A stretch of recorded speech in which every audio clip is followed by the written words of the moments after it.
پاکستان میں سب سے بڑی ہماری کمزوری یہ ہے کہ آپ کسی جگہ کسی جاب کے لیے اگر اپلائی کرے یا باہر ملک کے لیے اپلائی کرے یا آپ کسی بھی جگہ اپلائی کرے تو آپ کو ایک پورا جو ہے نا ایک لفافہ بھر کر لانا پڑتا ہے کہ this is my passport, this is my I D card, this is my birth certificate, this is my domicile.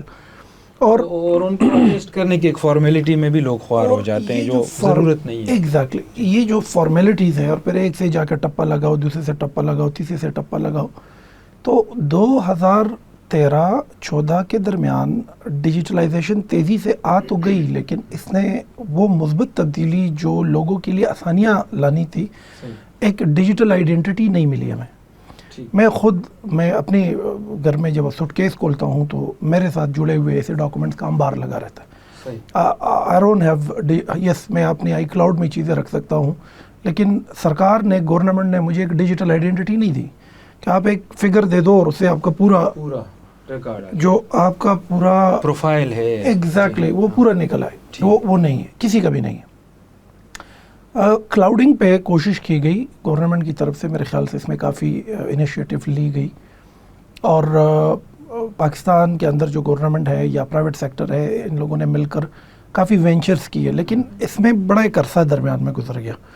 Digitalisation تیزی سے جو اس نے ریپڈ لے لی نا، وہ ایکسپلوژن جو ہو گئی وہ 4G کے آنے کے ساتھ، کہ جب موبائل کے ذریعے انٹرنیٹ ہاتھ تک پہنچا، اس سے لے کر 2019 اور 20 کے درمیان بڑا عرصہ ہے. یہ تقریباً 6 to 7 ایئرز ہے. یہ 4G آنے سے 2020 تک کے درمیان کوئی بڑا انیشیٹو نہیں ہے، کوئی بڑا پروجیکٹ سامنے نہیں ہے. بڑے پروجیکٹ پر 19-18 یا 19 اور 20 کے درمیان کے بعد آئے. جس طرح ایک پروگرام تھا deep digitalisation, the economic expansion of Pakistan, ایک اپروچ تھا. اور یہ درمیانی عرصہ جو ہے یہ ہم سے بڑا ایک ویکیوم رہ گیا.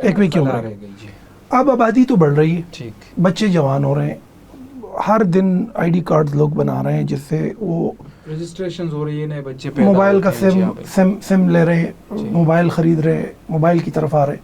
تو ڈیجیٹلائزیشن سے جس طریقے سے باقی دنیا نے فائدہ اٹھایا، وہ فائدہ اس طریقے سے نہیں اٹھا سکے ہم. صبح گراؤنڈ میں ایک لیکچر دے رہا تھا، میرے سے ایک اسٹوڈنٹ ملے اور وہ اس نے کہا سر یہ میرے ڈاکومنٹس ہیں کہ اس کو ارینج کر کے 2 مہینے لگے میرے، اس سے اٹیسٹ کرواؤ، اس سے اٹیسٹ کرواؤ، اس سے اٹیسٹ کرواؤ. اب وہ بات کر رہا تھا تو میرے ذہن میں ویسے ایک آئیڈیا آ گئی کہ ڈیجیٹلی اگر ہم گورنمنٹ آف پاکستان ایک ڈیجیٹل آئیڈینٹی کی طرف آ کر ان تمام چیزوں کو سمیٹ لے تو ایک نوجوان کی 2 مہینے بچائے جا سکتے ہیں. ہمارے ہاں ینگ ہیومن کیپٹل تو ہے، لیکن ینگ ہیومن کیپٹل کے پاس کیا ہے؟ ٹائم اور انرجی ہے. وہ ہم کیوں ضائع کر رہے ہیں؟ ڈاکومنٹ سیٹ کرنے میں لگا لیتے. وہ ہم اور بہت سارے ایسے چیزیں ہیں کہ ہم نے ڈیجیٹلائزیشن کو اس طریقے سے چونکہ امپلیمنٹ کر کے، کیونکہ ہمیں اس کی سمجھ نہیں آ رہی، تو لہٰذا یہ ہماری زندگی میں آسانی نہیں لا رہی، یہ ہمارے لیے مزید مشکلات کا سبب بن رہی ہے.